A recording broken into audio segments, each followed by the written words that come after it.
Bonsoir à tous. Tous les Belges ont vécu au rythme de la grande marche d'hommage aux enfants disparus. Le 20 octobre 1996, dans la foulée de l'arrestation de Marc Dutroux, c'est une marée humaine qui envahit le centre-ville. Environ 300 000 personnes descendent dans les rues.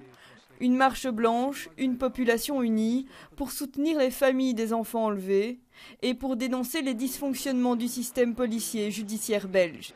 Quand il y a une raison pour laquelle on peut avoir une solidarité, la solidarité y est. Ce jour-là, noyé dans la foule, l'avocat de Laetitia Delay se souvient de la tristesse qui se mêlait à la colère. Ce n'était pas uniquement émotionnel, c'était aussi l'expression du sentiment d'une grande partie de la population que la justice ne fonctionne pas de la même manière pour tout le monde, qu'il y a une justice à deux vitesses et que la justice ne protège pas de façon efficace les intérêts des simples gens.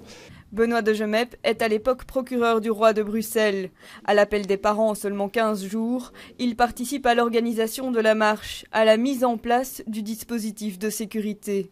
Ce 20 octobre, il suit le rassemblement depuis une télévision du palais de justice. On savait que les gens venaient avec des drapeaux et des ballons blancs, ils étaient pacifiques.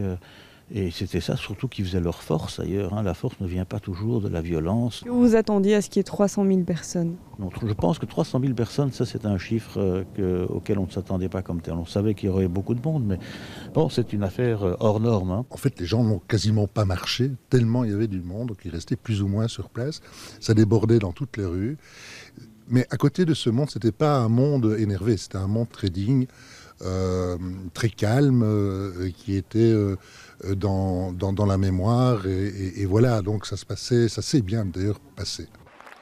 Un rassemblement historique qui provoquera la réforme des polices et la création de Child Focus notamment, et qui 20 ans plus tard marque encore très fort les esprits.